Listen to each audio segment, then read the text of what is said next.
Hello and welcome to a festive episode of A Bit of a Christie. I'm Hazel Jones and today we're exploring Agatha Christie's love of Christmas. In Agatha Christie, an autobiography, she wrote, "I have always been especially fond of Christmas.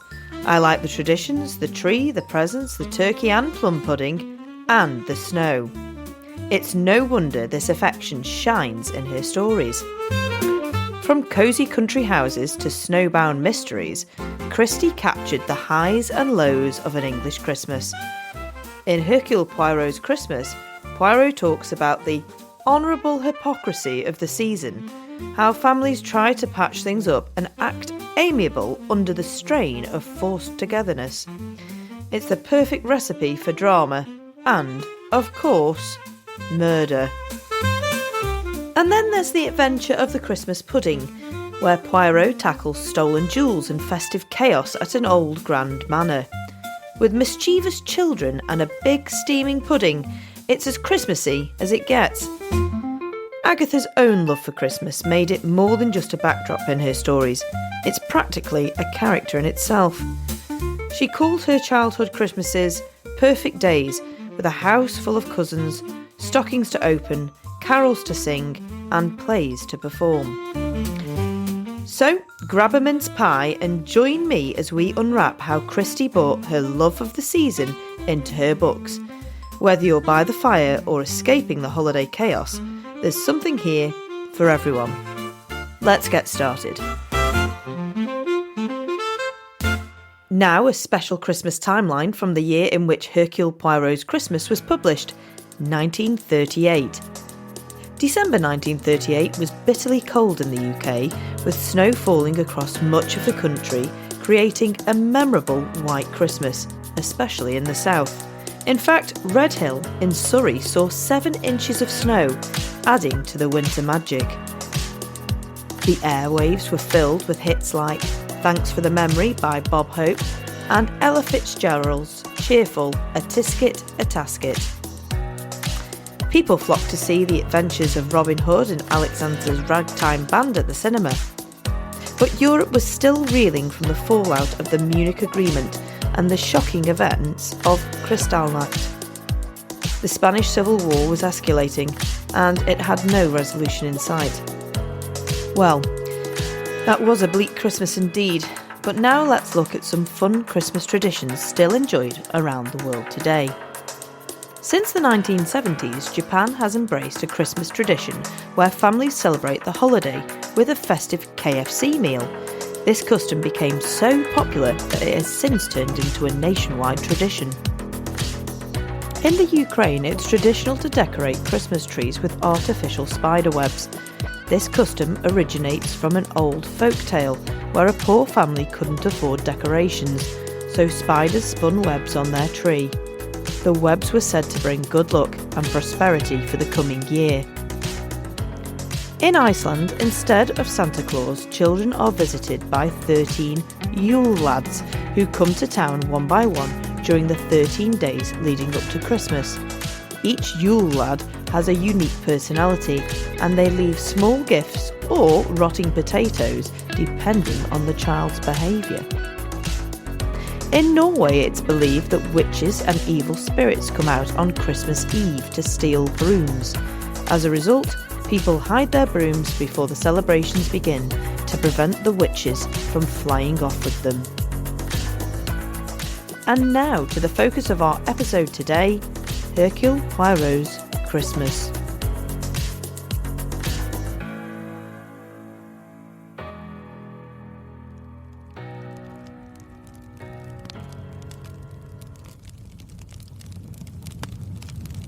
Greetings, ladies and gentlemen, and welcome to a story of suspense and intrigue. Today we invite you to step into the world of Hercule Poirot's Christmas, where a deadly mystery unfolds in a grand country estate. The story begins with a Christmas family reunion, one that should have been filled with warmth and joy, but instead it ends in cold, calculated murder. The victim? Simeon Lee, a wealthy, self-made man who has summoned his estranged children and their families to his home for what should have been a festive occasion. But on Christmas Eve, the family is plunged into chaos. Simeon Lee is found dead, his throat slit in his locked bedroom, his wealth scattered and his life suddenly cut short.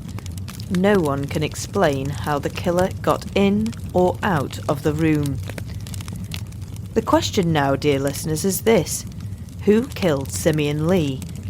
Was it one of his scheming children, each of whom had their own reason to resent him?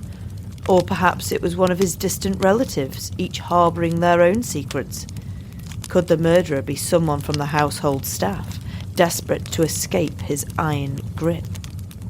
As the great detective Hercule Poirot steps onto the scene, the family is under suspicion, and every alibi is questioned. Clues are uncovered, but nothing is as it seems. So, dear listeners, we ask you, who do you believe had the motive, the means, and the opportunity to commit this heinous crime?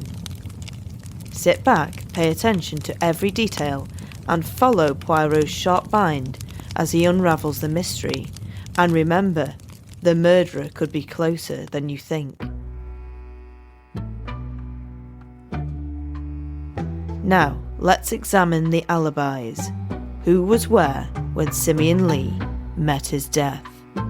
First, Alfred Lee, Simeon's devoted son, who still lives in the house, claims he was in the dining room quietly reading the newspaper. His wife Lydia, who disapproves of Simeon's hold over the family, states she was in her bedroom. Next is George Lee, a self-important MP and another of Simeon's sons, who insists he was in the library working on his parliamentary papers. His wife Magdalene says she was lying down in her room suffering from a headache. Then there's David Lee, the artistic son who harbours deep resentment towards his father. He claims to have been in the music room playing the piano. David's supportive wife Hilda offers her own account, saying she was sitting quietly in the drawing room. Harry Lee, the so-called prodigal son, who had recently returned after years away, explains he was in his bedroom unpacking his suitcase.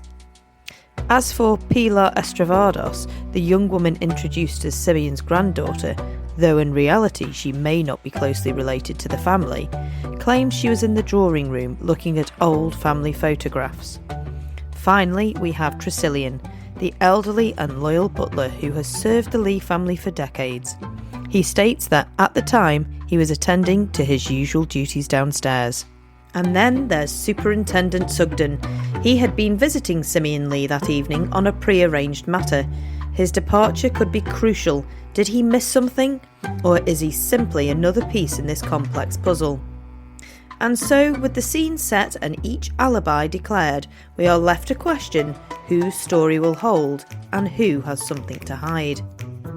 Well, as always on A Bit of a Christie, we won't ever reveal the murderer, but please make sure you give yourself the Christmas gift, or should I say, Christie mass gift, and read the book for yourself.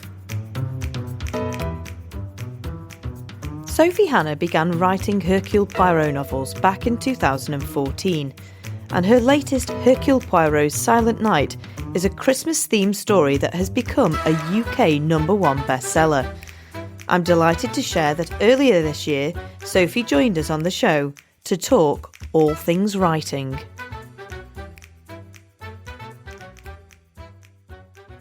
A big thank you very much for being on the show today. We have the huge honour of hosting the international best-selling author and queen of psychological thrillers, Sophie Hannah.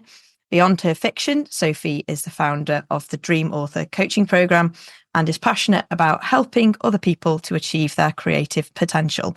Welcome to A Bit of a Christie, Sophie. Thank you. Thanks for having me on. I'd like to start, as Julie Andrews would say, right at the very beginning. And when I was doing some research about you, I found that you have been writing pretty much all your life. And when you were 6, you wrote a poem. What drew you to poetry, first of all? I always loved poetry and mystery stories. They were my 2 favourite things. I read a lot as a kid, And so I started trying to write what I loved reading, and that was predominantly rhyming metrical poetry with a sort of strong musical quality and tightly plotted mystery stories. And those were just the two things I loved. So when I started writing, which was my hobby throughout my childhood, those were the two things I wanted to write and wrote. And so the mystery stories that you read, were there a specific type of mystery story or specific authors that you read as a child? Yes. So I overwhelmingly read Enid Blyton. She was my top fave. And I read all her books, but my favourites by far were the Secret Seven series. And then second favourite were the Five Find Outers, who are not the famous five. So everyone, when you say Five Find Outers, people think you're trying to say famous five and getting it wrong. The Five Find Outers were another mystery solving gang, just like the Secret Seven. And they would always solve the mystery before the silly policeman. And I loved those as well. So I read, those are the ones I remember. Oh, also, the McGurk Mysteries, which was an American series by a writer called E.W. Hildick, Hildick. And he wrote a series of books about a gang of child detectives in America, and they were called the McGurk Gang. And I adored those as well. So those are the ones I really remember loving. But then I read any mystery story I could get my hands on from a very young age. And then when I'd read all of the sort of children's mystery books that I could find, then I graduated onto Agatha Christie. Over your career, you've written lots and lots of different types. So phenomenally talented that you have written poetry, you've written a children's book. I think it was called Carrot the Goldfish. Is that right? The book, yeah. I didn't do the pictures. Just a fantastic range of stories and styles. And I just wondered how you came to sort of finally sitting down and wanting to write your own mystery book. Was it because of those books you read as a child? Well, I had always wanted to write mystery stories, and I always had written mystery stories. But what happened was I just got published as a poet much earlier. So I was, all through my teenage years, all through my early 20s, I was trying to write poetry and mystery fiction. And I just happened to get published as a poet much sooner. My poetry reached a publishable level before my fiction did. I wrote a lot of bad novels that got rejected by everybody, quite rightly. So yeah, it wasn't that I suddenly changed my mind and thought I'll start writing mystery fiction. I had always been trying to do that, but it was only in 2005 when Little Face, my first crime novel, was accepted for publication. It was only then that I succeeded. I'd been trying to be good enough as a novelist since I was 16. And I needed all of those fails and all of those learning experiences in order to be able to get better and better and better and realize what I was doing wrong. So, it wasn't sort of a wasted period. I was all the time getting better and learning and improving my skills. And then what happened was, by this point, I was very established as a poet, and I was quite happy being a poet. Didn't feel there was anything missing. My poetry was very successful in poetry terms. And I was traveling all over the world and all over the country doing live poetry stuff, which I loved. And then when I had my first baby, when I was 31, something happened in the hospital that gave me an idea for a psychological thriller. And I knew that it was an idea for a mystery novel, that it couldn't be an idea for a poem. It just wasn't a poem. So I thought, I'll have one more go at trying to write a crime novel that's good enough to publish. And if it doesn't work this time, then I really will give up. But it did work, and it worked in a really interesting and surprising way. So, and I always like to sort of include this in the story, because so many writers think that if a book is going to be very successful, that's clear from the start. And that wasn't the way it happened with Little Face. So when I first wrote it, I had an agent who read it and said, I don't like this at all. I can't think of anyone who would want to read it. I don't think there's any mystery in it at all. And I thought, how strange, because the way I saw it, it was the most mysterious book ever. It starts with a woman insisting that her baby has been swapped for another baby. Nobody believes her. Then she goes missing and the baby goes missing. and then there's a murder as well. I'm like, there's 3 massive mysteries. So I said to my agent, can we just discuss this? Because I can't quite see how you can read this and not, I can imagine you not liking it, but saying there's no mystery in it. So then I told her what I thought the mysteries were. And she said, oh, well, I didn't really read that far, to be honest. And I said, oh, but like the missing, possibly swapped baby, because the heroine, the protagonist, is convinced her baby's been swapped for another baby. I was like, that happens in the end of chapter 1. So you wouldn't have had to read that. She said, oh, yes, well, as soon as I saw it was about a baby that might or might not have been swapped, I didn't care because I don't have children, so I don't care whether anyone's baby has been swapped. And at that point, I thought, I don't think this is the right agent for me necessarily. So, yeah. So that was how it started. So it wasn't as though I wrote Little Face and she was like amazing. So I had to then find a new agent, which I did.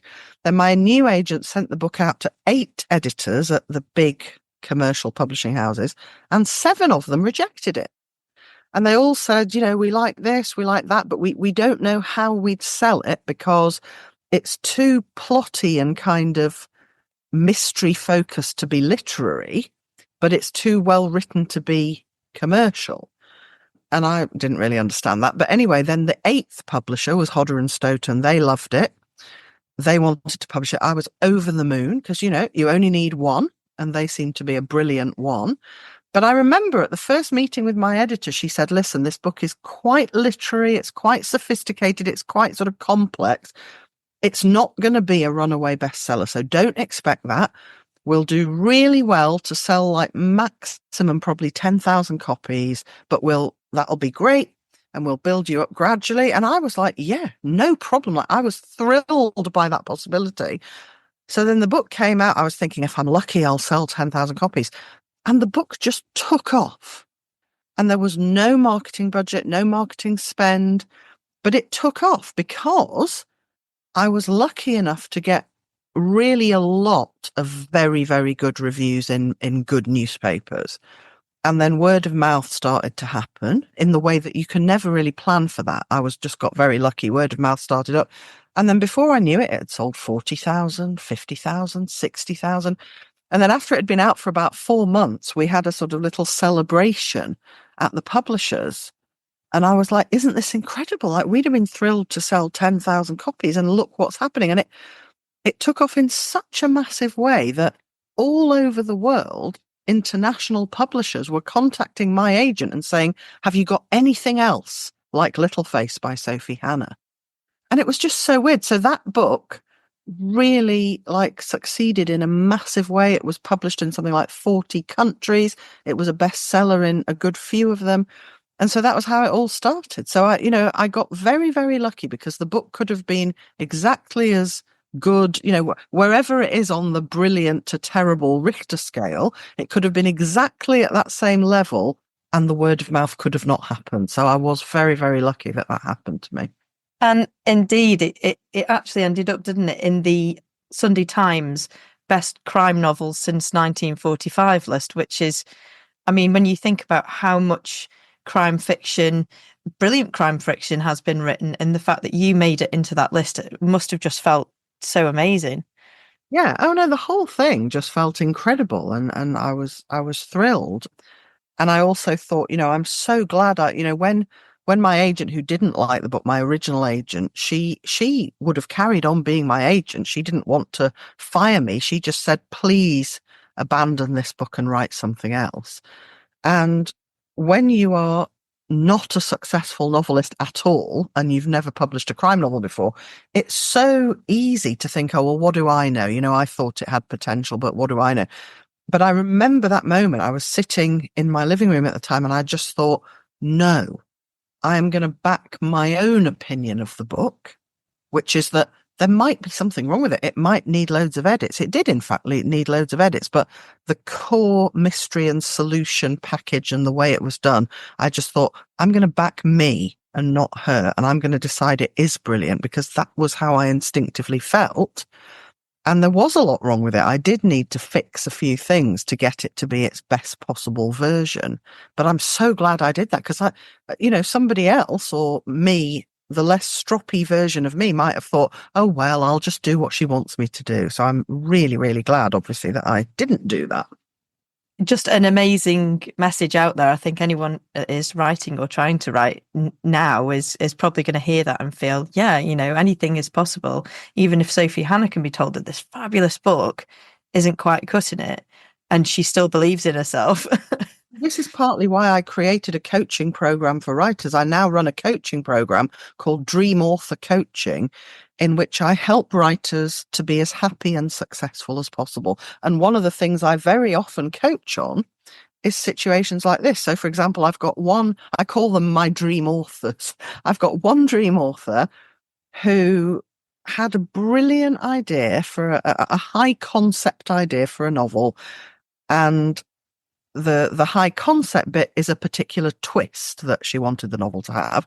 And her editor, I'm not sure what her agent thinks. I think her agent is just sort of at this stage, sort of trying to get everyone to agree. But certainly her editor wanted the book to lose that twist. So she contacted me for coaching and said, I mean, should I do this? I kind of feel that without the twist, the book will be a bit more ordinary. It won't have that wow factor. And I said, well, there's two things here, right? I can give you my literary opinion. My literary opinion is, and it's a very opinionated opinion. I am sure I'm right. Of course, the book shouldn't lose its brilliant twist. Of course, the book shouldn't lose that high concept twist that makes everyone go, oh my God, I thought it was this and it turns out to be that. People love that kind of thing. So no, that shouldn't be dropped from a literary point of view. But then the other question is, given that we know that that's what we think from a literary point of view, what do we want to do about the fact that we disagree with our editor? And there's all kinds of possibilities. But I, in my coaching, am constantly encouraging writers to treat their own opinions and hunches and inner wisdoms and creative intuitions, to treat them at least as if they are as important, if not more important, than what any editor or agent says, which doesn't mean you shouldn't be open to suggestions. If there's a problem and someone says something's not working and you can see the logic in it, then absolutely fine. Change it. I do that all the time. I've just rewritten a book twice because my editor quite rightly pointed out everything that was wrong with it. But subjugating your own judgment and inner wisdom to anybody else is just not a good idea. So I think she decided in the end that she was going to write to the editor and say, I really am not prepared to lose this amazing twist because for me it's such an important ingredient. And I haven't heard what the upshot of that conversation is yet. How do you go about planning plots and storylines? Do you start at the end? Do you start at the beginning? How does that process work? In terms of the initial spark for every book, it always comes in one of two ways. Either I have a brilliant idea for a sort of mysterious hook at the beginning, like one of my Poirot novels starts with 4 separate people who don't know each other. Each of them receives a letter, supposedly from Poirot, accusing them of murder, the same murder. So these 4 people each get a letter accusing them of the murder of Barnabas Pandy, signed from Hercule Poirot. And so they all make their way to Poirot's lodgings and shout at him for, how dare you accuse me of murder? I haven't committed a murder. I've never heard of this man. And Poirot is baffled because he hasn't sent any letters accusing anyone of the murder of Barnabas Pandy. So someone has impersonated him in order to send these letters. And he doesn't know if Barnabas Pandy is a murder victim. Is he a real person? Is he alive or dead? So he sets out to investigate. Now, that idea came to me with that mystery first. Like, why would someone impersonate Poirot, send out 4 letters to different people accusing them of the same murder? What's going on? And I just loved that hook so much. So that was the first idea. And then I had to think of how I was going to solve it, what the possibilities were, and how to get from the beginning to the end. So I would normally think of the beginning first, that opening hooky idea, then how I'm going to solve the mystery, and then I work out what happens in between. But that is only what happens for about half of my books. For the other half, I think of a really, what to me is an irresistible solution to a mystery or ending or twist. And when that's my first idea, then I have to work out, okay, I've got this brilliant solution or motive for murder. What's the beginning hook that's going to be best for leading to this ending? And that is always how it works out. I either start with the beginning or the end. And then once I know beginning, ending, and a few points in between, then I do a very, very detailed plan. And I actually teach this method within my Dream Author program. I teach this method of writing a book because I plan my books in this particular way that I call the gnocchi method, as in gnocchi, as in the pasta, GNOCCHI. There's a reason why I call it the gnocchi method, which does make sense. But I teach it in Dream Author because for me, it makes writing a novel so much easier and less stressful. But it involves detailed planning. So I do a detailed plan of each book. I only start to write the book once I've got my detailed plan. And then if I want to change something or add something or do anything that's not on the plan, I allow myself to do it, but I still want to have that plan there. It's very reassuring to know that you've got it there. You can either stick to it or change your mind, do something unpredictable if you want to, but at least it's there as a guide.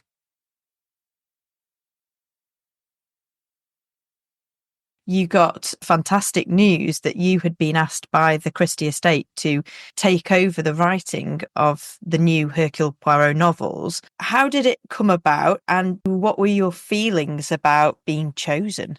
Well, I mean, it was the hugest honour of my entire life. I couldn't have possibly imagined that anything like that would ever happen.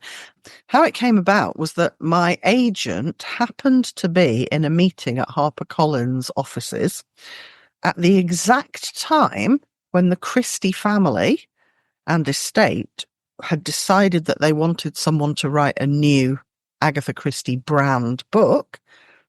And my agent happened to be on the scene at the right time and mentioned my name at the right time. And that's the only reason. So once he'd mentioned my name and the Christies had found out that, having decided they wanted to do this new book, or they hadn't fully decided, actually, they thought they might want to.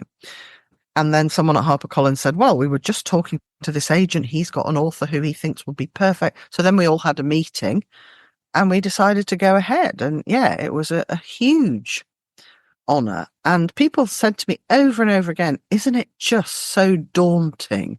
Aren't you just so terrified? And I kept thinking about it, thinking, well, no, I mean, it's daunting in a good way. It means I'm going to take it so seriously. It means I'm going to leave no stone unturned to produce the absolutely most brilliant kind of offering to Agatha Christie that I can possibly produce. And the worst case scenario is I'll fail and I will know if I've failed. Like if I write a book and it's not up to scratch, I will say to the Christie family, I'm so sorry. I've given it everything I've got and it just didn't work. And I was kind of okay with that possibility.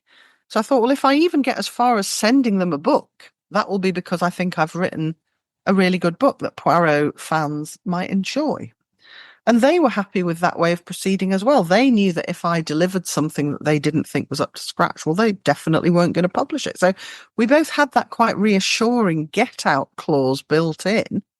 But it turned out, the first book, my first Poirot novel, The Monogram Murders, came out in 2014, did really well. It was a bestseller in at least, I think, somewhere between 5 and 10 countries. It sold hundreds of thousands of copies. And then fairly soon afterwards, I was asked if I might want to write another Poirot novel. And I've now written 5. I've just agreed to write a 6th Poirot novel, which will be coming out in time for Christmas next year.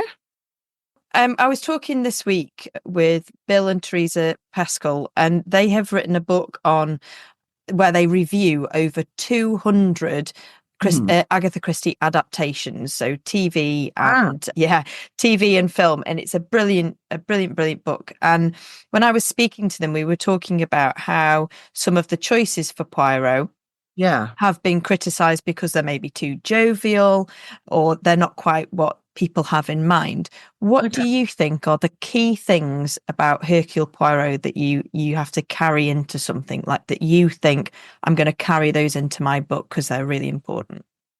Okay, that's a great question. His brilliant cleverness, His little grey cells have to be able to solve any and every mystery, however baffling.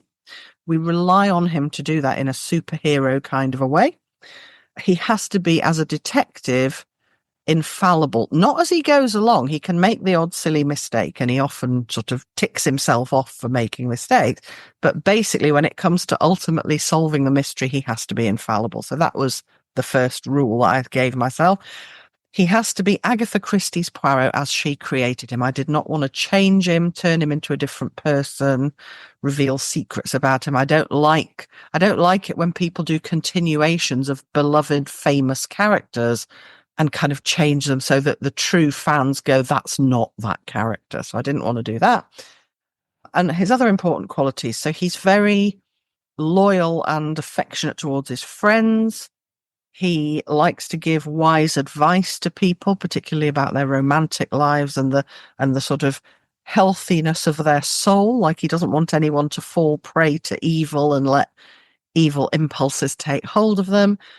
His appearance is crucial, his sort of meticulous, well-groomed, his lustrous moustache, all of that. His funny egg-shaped head and his green eyes, which get greener as he's getting closer to solving the mystery.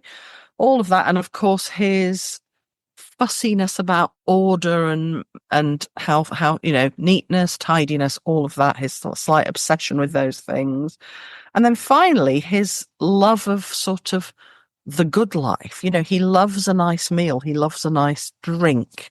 He loves a nice, comfortable or beautiful bit of furniture. And that, I think, is a very important part of his overall being as well. You are an Agatha Christie fan. Which is your favourite Agatha Christie to just read and enjoy? I don't think I could narrow it down to one. Okay.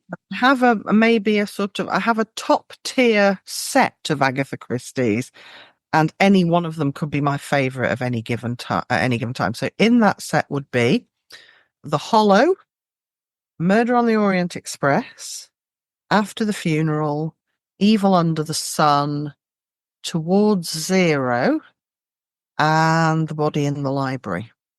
So if you ask me at any given time, my favourite would probably be one of those. And at the moment, I'm feeling as though Evil Under the Sun is a good favourite. That is just a brilliant Agatha Christie novel. And I don't think it's the favourite one of enough people. No, I absolutely love it. And I love the little map. As a child, I always loved books with little maps in that you could kind of look and solve things. And so that is an extra little bit for me. It's so cleverly done. How did I say Towards Zero? Yeah. Yeah, I love that one. That's always one of my favourite ones to reread.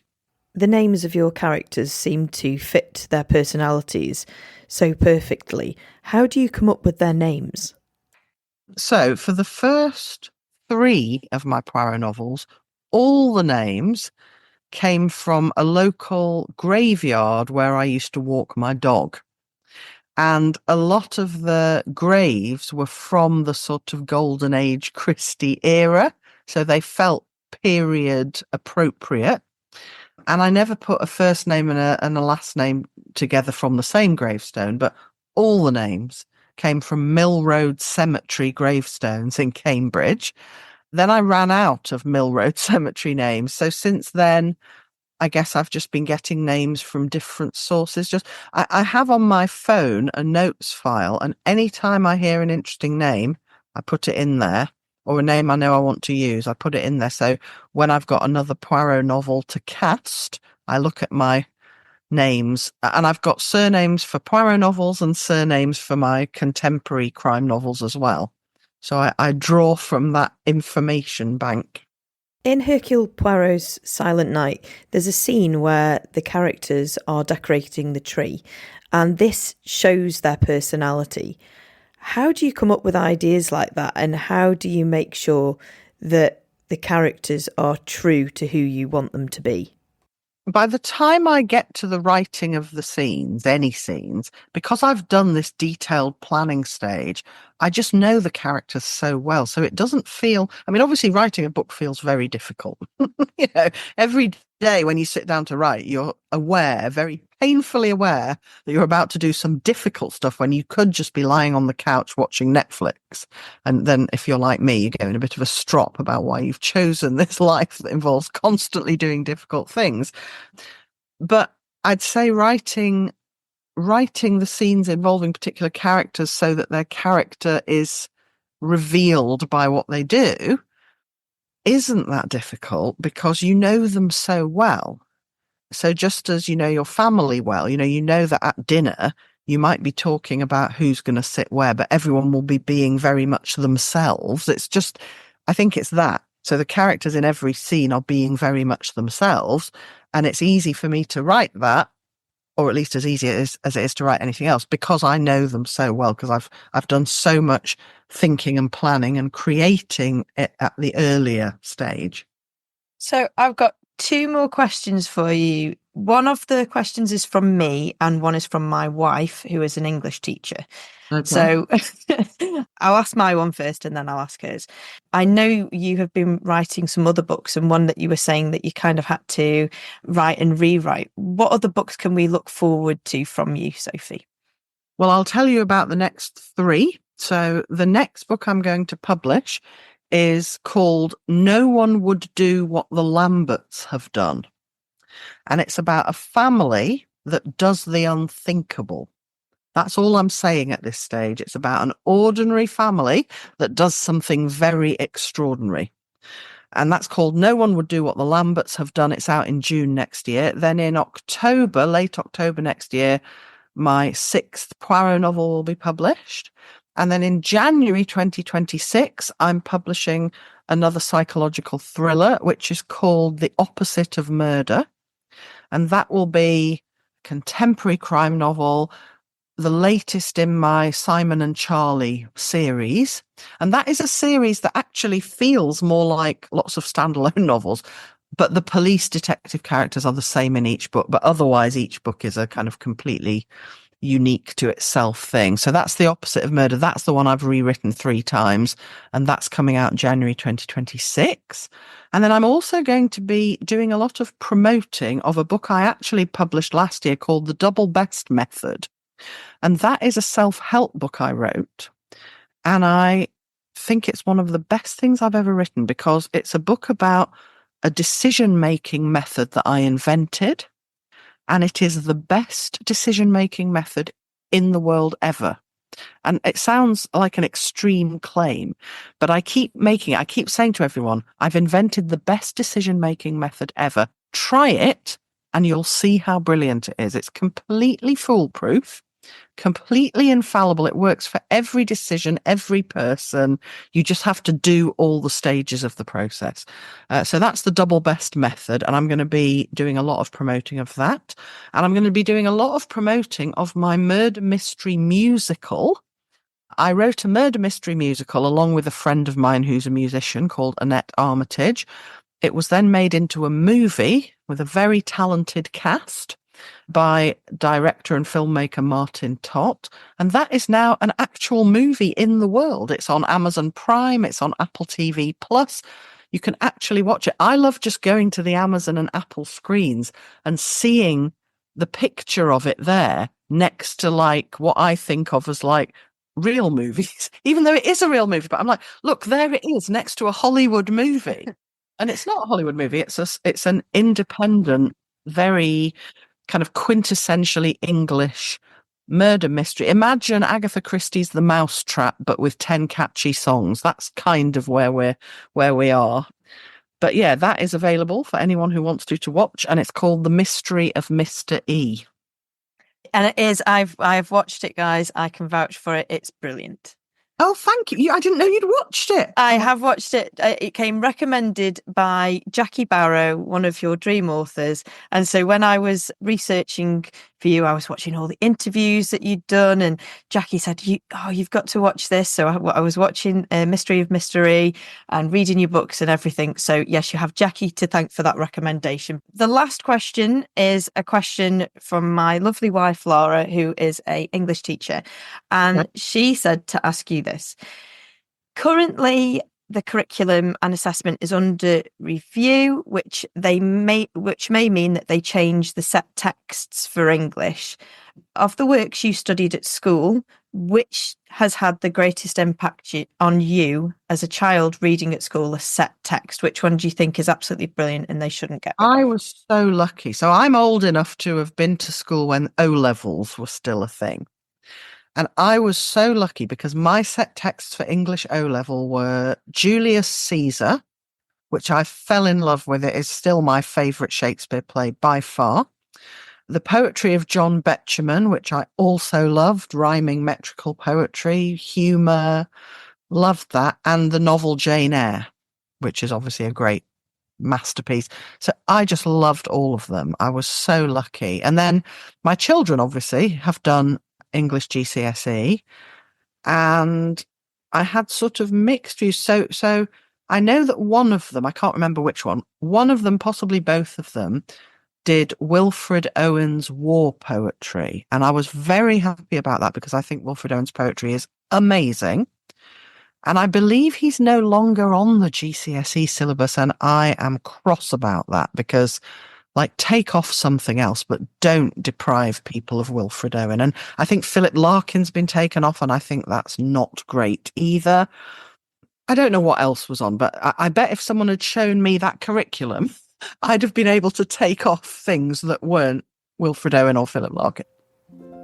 Sophie Hannah and Agatha Christie both wrote about Christmas-time murder, but theirs remained safely within the pages of fiction. In Wales in 1937, however, Christmas Day turned deadly for real. A quiet home in Llanrwst became the scene of unexpected tragedy, where the festive season ended not with joy, but with a fatal twist. The Christmas Day tragedy of Llanrwst. On Christmas Day 1937, in the small, snow-dusted town of Llanrwst, North Wales, a day of festivity turned to horror. Caroline Williams, 48, and her husband William, 68, had spent most of the morning drinking, celebrating perhaps. By 2:30 p.m, they were back at their home at 19 Scotland Road.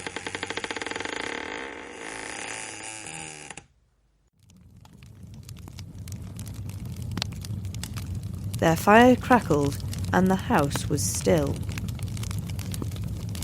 Then it happened. William Williams, slumped in his chair, was found with a fatal wound to his neck. The weapon? A carving knife. Caroline, a loving mother, panicked. Her first story was wild. She blamed another man, her brother-in-law, Robert Lovell. But that tale quickly fell apart. Next, she stammered something about William falling on the knife, a tragic accident. Finally, her last desperate claim: suicide. The truth was undeniable. The wound was deliberate. The medical experts agreed William could not have done this to himself. The Williams home was no stranger to chaos. Caroline was known to carry the carving knife, claiming she needed protection. William, once a strong collier, now a crippled hawker, had a reputation for drunken rage. Neighbours had seen the knife drawn before. The trial captivated the town. The main hall of Llanrwst County School overflowed as Caroline's story unravelled over nearly 7 hours. By February 1938, the case reached the Ruthin Assizes. The jury, staring at a woman caught between guilt and grief, delivered their verdict: guilty.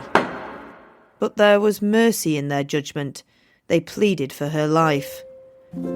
Caroline's appeal failed, but her sentence was reprieved.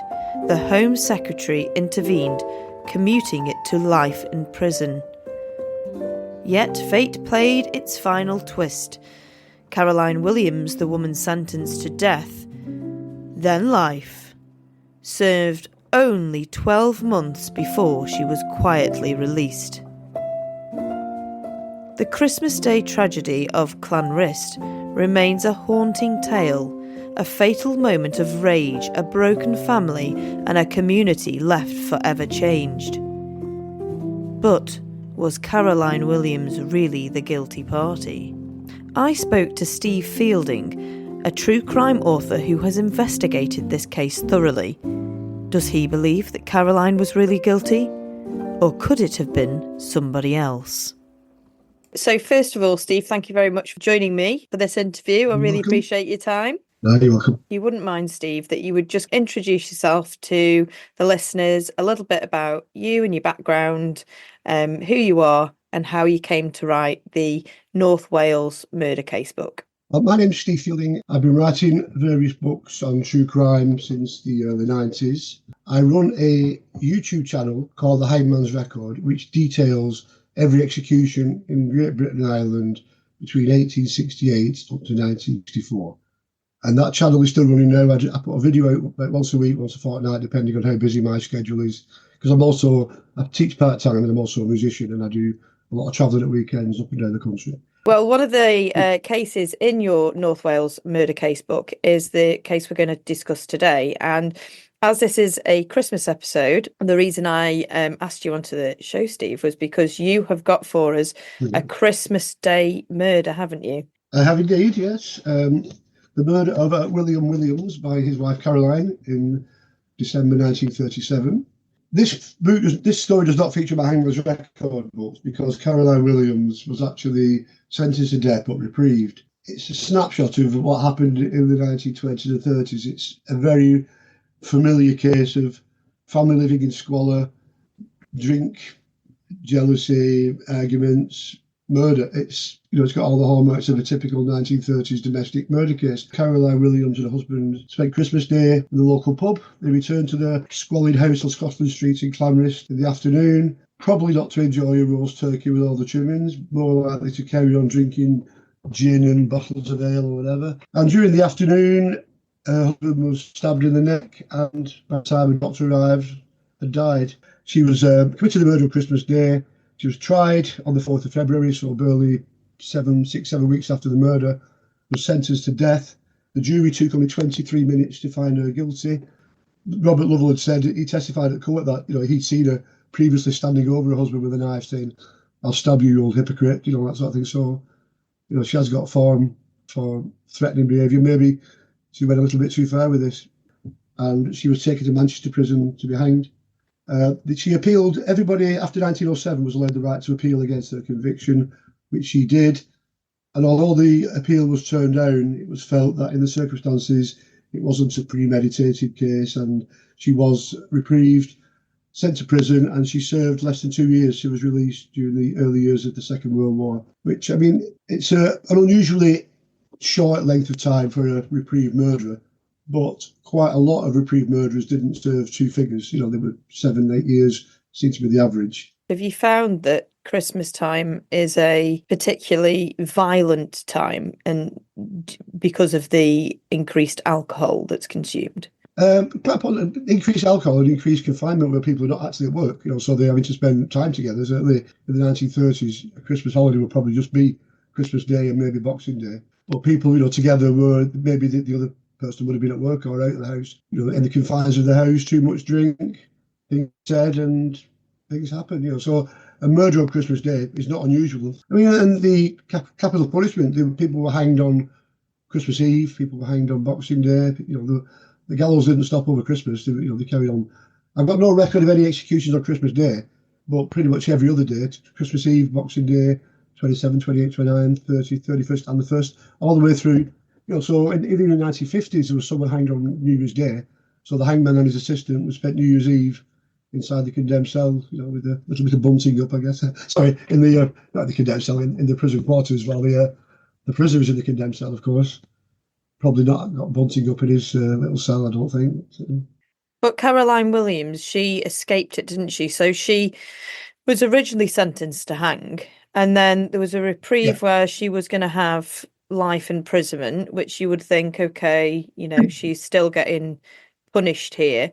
But why was it that at the beginning of the Second World War, why was it that so many prisoners were released? Well, I've got the official reason why she was reprieved here, and it says basically it recounts the trial. It says the probable explanation was that there was a quarrel between the woman and her husband, both of whom had been drinking, and that woman used the knife in a fit of temper, perhaps during a struggle.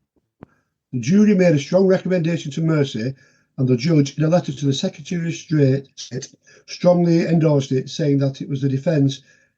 So if the defence had been that the woman had used the knife in the course of a struggle, there would have been room for a verdict of manslaughter, because she didn't plead guilty to manslaughter. It says, in the circumstance, it was clearly a case for a reprieve. So the Home Secretary's account of that was, they didn't feel it was premeditated, they didn't feel it was intentional in any way. And it says she was released in 1940 after serving 2 5/12 of a year, so just under 2.5 years. But, excuse me, that is not unusual to be reprieved. I guess about half of the convicted murderers got the sentences overturned, not overturned as such, but can turn to a reprieve. I have a website, which is www.stevefielding.com, and on there is all the videos I've done on YouTube, all the books that I've published. I've had 24 books published. I've had a biography on Albert Pierpoint, the hangman. I did another book called The Executioner's Bible, which tells the story of all the hangmen in the 20th century, all the sort of rivals to Albert Pierpoint and his family.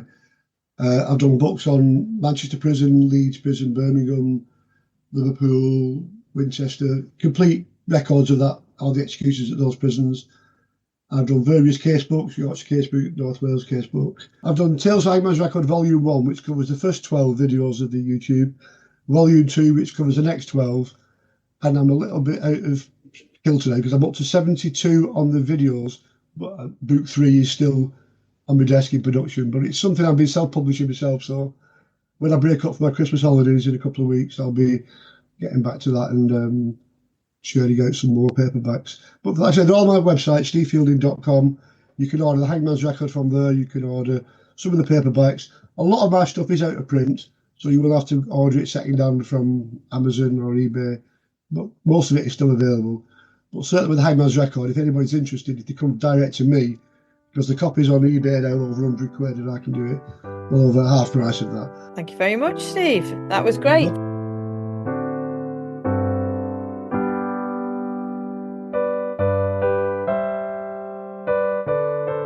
Christmas is a time when Christians celebrate the birth of Jesus Christ, believed to be sent by God to bring salvation to the world. While this takes place on the 25th of December, other religions also mark significant festivals during this season. Hindus, Sikhs and Jains observe Diwali, a celebration of light overcoming darkness and good triumphing over evil, though it usually falls earlier in late autumn. Jewish families celebrate Hanukkah, the Festival of Lights, this year beginning on the evening of the 25th of December and lasting for 8 days. The holiday commemorates the rededication of the Second Temple in Jerusalem after its destruction. It marks the miracle where a small amount of oil, enough for 1 day, burned for 8 days in the temple's menorah. Families celebrate by lighting the menorah, exchanging gifts, eating foods fried in oil like latkes, and playing games with the dreidel. Meanwhile, many Orthodox Christians celebrate Christmas on the 7th of January with prayers, feasting and traditions. These celebrations got me thinking about religion in Agatha Christie novels, and a little research led me to the wonderful book God and the Little Grey Cells by Professor Dan Clanton. And I'm pleased to say he sat down to talk to me about Poirot's faith and how important religion is within Christie's work.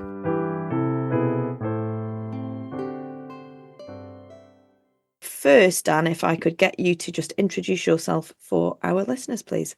Sure. Well, my name's Dan Clanton. I am an associate professor of religious studies and the director of the program in ethics and interfaith studies at Doane University in Nebraska here in the U.S.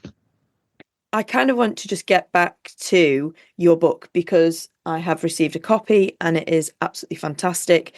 Thank you. For me, so interesting, but I think for any Agatha Christie fan or any fan of the golden age of crime. Yeah. So many different people could enjoy this book. But I have to ask you the question. So we know that you're passionate about religion, Mhm. but how did you decide you wanted to include Hercule Poirot, Agatha Christie, with that other passion of yours? How did that come about? Yeah. Well, in the book, I tell this story about being a very young kid and becoming kind of dimly aware as I was at my grandparents' house um, that there was a detective on the TV, and he wasn't like the superheroes that I was kind of used to. He didn't go around punching people. He wasn't, jumping up and down. He was just very calmly sitting and thinking about the problem. And I didn't really understand it all that much, but I remember thinking, well, that's interesting, isn't it? As a kid, I was not a man of action. I always was a little chubby, wasn't particularly athletic. So something about that appealed to me. And I remember going to see the Peter Ustinov film Evil Under the Sun in the theater, not because I was particularly interested in it. It's just that there really wasn't a whole lot to do in the town I grew up in, and we only had one movie theater with two screens. And so I went to see that, and I thought, oh, well, this is great. Look at this. The film is great, but I remember thinking, well, this is a different kind of approach to being a detective. And then when I was in high school, I remember my high school sweetheart giving me a copy of Murder on the Orient Express, which I still have, with her little cute happy birthday, little hearts over, but I remember reading it and thinking, what is this? Like all of these action movies that came out. So I'm an 80s kid. I graduated from high school in 1989. So all of these action movies that were coming out in the 80s. And then here's Poirot. So I was intrigued at a different detective approach, but didn't really do anything with it. I knew that Poirot existed, and every once in a while I might read a novel. But then when our son was born in 1998, I remember feeding him a bottle one night. It was my turn to feed, and it was super late, and I was just flipping channels and happened to catch on PBS an episode of the David Suchet Poirot series. And I remember thinking, oh, this is that guy so this is Poirot. I didn't know there was a new Poirot series. I wonder what this is like. And 5 minutes later, I was all in, just all in. Like, I need to see more of this. I want to watch more. But I had just started adjunct teaching, a full load. So I had no time for publishing, no time for writing. I was trying to learn how to teach.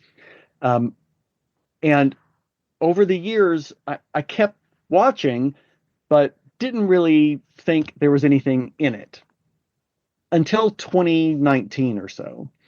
The Poirot series had ended by that point, and I remember there was a lot of talk about it.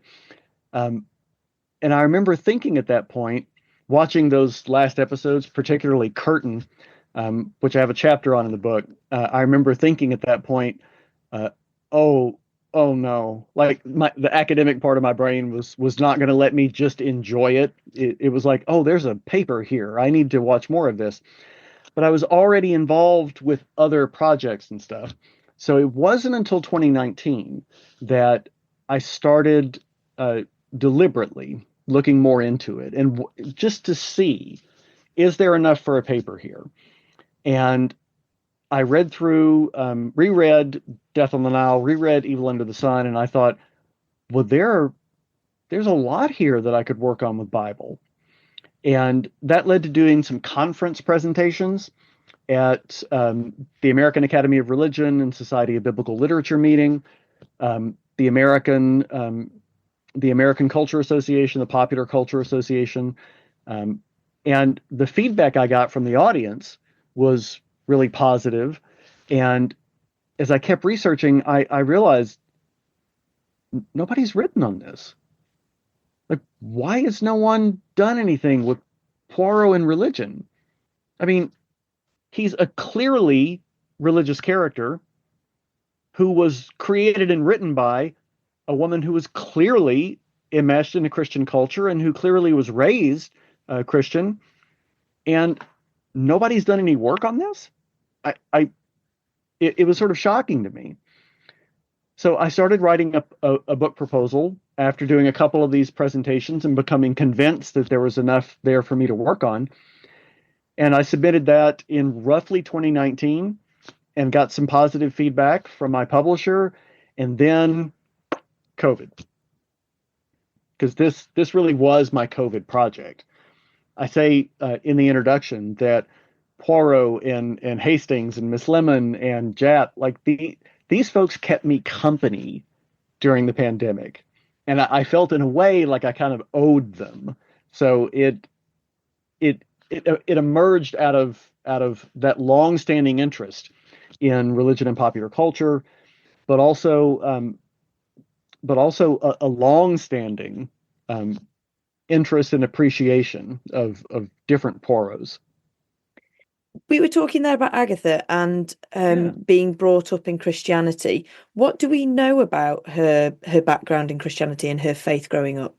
Yeah, so in her autobiography, and I should say my book is not like a religious biography of Christie by any means, but in order to kind of set the stage or provide context for how she writes and the literary possibilities or parameters that were open to her, I had to do some investigation into her religious context. And from all the evidence that we have, she was an enthusiastic churchgoer. I mean, she talks about her religious upbringing, particularly in her autobiography, and says she was just super excited about going to church. She enjoyed reading Bible stories. She enjoyed especially singing hymns. You know, there was I think a sliver of time where she was hoping that she would become an opera singer, but that kind of petered out. But she still enjoyed singing hymns. So in the book, I say that in investigating her background context, what we can say is that she was reared, she was socialized into a culture that was marked by what we call Christian hegemony and normativity. That is, it was assumed that everybody you meet was going to be Christian. They were going to be impacted in some way by Christianity. Unlike the U.S., there is an established church in England that is determinative for public processions and rituals and holidays. And then there's that normative aspect, that assumption that Christian language, Christian practices, Christian imagery, Christian aesthetic products and molds, that's just the normal way that society should be run. And the interesting thing that I discovered about Christie was that, her contemporaries, folks like Dorothy Sayers and Marjorie Allingham, they were raised in the same society. But what I found in Christie's work is that she pushes back against that, I think, more than they do. And what I mean by that is this, that she, in her books, kind of resists the notion that Christianity is always a force for good, that non-Christians are the other and don't deserve a place in society. It's not that she rejects Christian values or morality, but she questions the assumptions of her inherited society, I think, in a way that marks her as a more modern author than maybe some of her contemporaries. How else do we see Agatha using religion in her Poirot novels? Are there any things that really particularly stand out for you? Well, for me, as when I was in grad school, my focus was just Bible. So my master's was in biblical interpretation, and most of the work that I've done has been focused on Bible. So coming from that background, I was especially curious to see how Bible was treated, and if there were specific stories that she focused on that she kept returning to, or if it was more diffuse. And what I discovered was that she really knew her Bible well. I've got an appendix in the book that lists all of the biblical references or allusions that I found. And not only do we find a lot of biblical allusions in Poirot works, but they come from a lot of different biblical books. So you shouldn't go in expecting she's only going to quote from Sermon on the Mount, right? No, it's a ton of different ones. And she uses biblical language differently. So sometimes what she'll do is put a biblical quotation in the mouth of a character to express some kind of sentiment. And she does this a couple of times with a reference to Psalm 37:35, which I had to write it down. I have seen the wicked in great power and spreading himself like a green bay tree, which may sound kind of odd to us, but I think the intent is she's trying to have these characters make a comment about the scope of evil actions or a character's intent. So she has a facility with biblical quotations. Other times she uses biblical allusions as a springboard for a plot or a tone in a novel. So in Evil Under the Sun, that title is a reference to some verses in Ecclesiastes. And Ecclesiastes overall is kind of, it's not exactly nihilist, but it's certainly not a super jolly, happy book. And that tone that you find in Ecclesiastes reflects the tone in the novel, where evil is omnipresent. One of my favorite things that she does with Bible is to use the love triangle in the story of David and Bathsheba. She uses it most obviously in Death on the Nile, but she also uses it in, as you mentioned, in books like And Then There Were None. Another favorite of hers, and I should say I've got a chapter on Ecclesiastes and Evil Under the Sun. I've got a chapter on Death on the Nile, and I've got a chapter on the parable of the prodigal son, which she uses as really to frame the whole plot of her novel Hercule Poirot's Christmas. And it's fun to see how she uses these biblical texts, but it also helps us make the argument that, again, she's pushing back against her inherited culture. So, for example, the prodigal son story in the Gospel of Luke is a story about the joy that a father experiences at the return of his wayward son. But in Hercule Poirot's Christmas, the son who returns home is illegitimate, who then winds up killing his father. In Death on the Nile, Christie rearranges the roles of the characters in the David and Bathsheba love triangle so that Poirot takes the place of the prophet Nathan, but he doesn't address a man. So Nathan tells this story to David. Poirot instead is talking to Lynette Ridgway. So Lynette becomes David. And then that means that Jackie becomes Uriah and Simon Doyle becomes Bathsheba. So Christie has Poirot completely gender flip this story.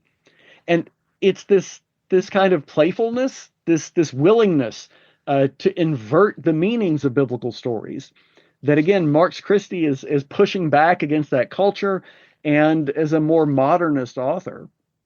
It was really fun to find how she uses these things. You have done a chapter on how the Jewish faith is portrayed. And obviously at the time that she was writing, there was a lot of discussion about the Jewish faith because of what was happening in Germany. What can you tell us about how she portrays that religion and certain references that you can think of to sort of help us understand that?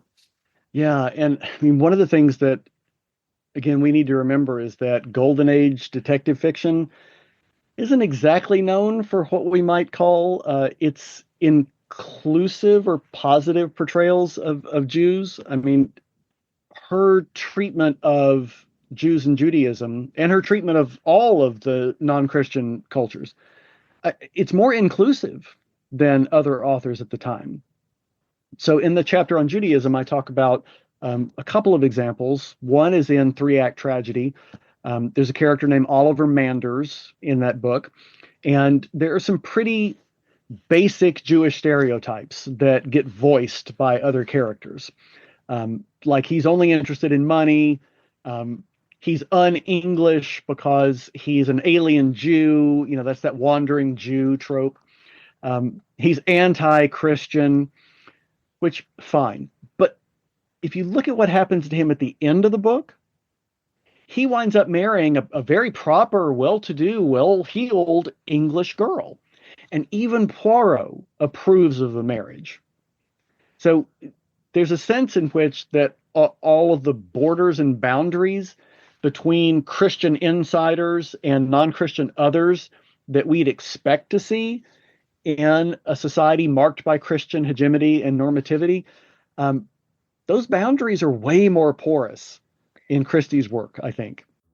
I played our new game, Soldier Island Stash, with Professor Clanton, and you can catch that alongside Sophie Hannah's episode on YouTube by heading to the A Bit of a Christie YouTube page. Well, that is it for our Christmas special, and I would like to take the opportunity to wish those celebrating a very Merry Christmas, and to those of other faiths or of none, have a fantastic December and an amazing New Year. I will leave you with this short rewrite of a well-known Christmas carol. O little town of St. Mary Mead, where secrets hide away, the vicar's tea and gossip spree keep scandal on display. But Marple knits and softly waits, her mind both sharp and keen, for every sin, no matter small, shall surely come to seen. Have a fantastic Christmas, everybody, and thank you, as always, for listening to A Bit of a Christie with me, Hazel Jones.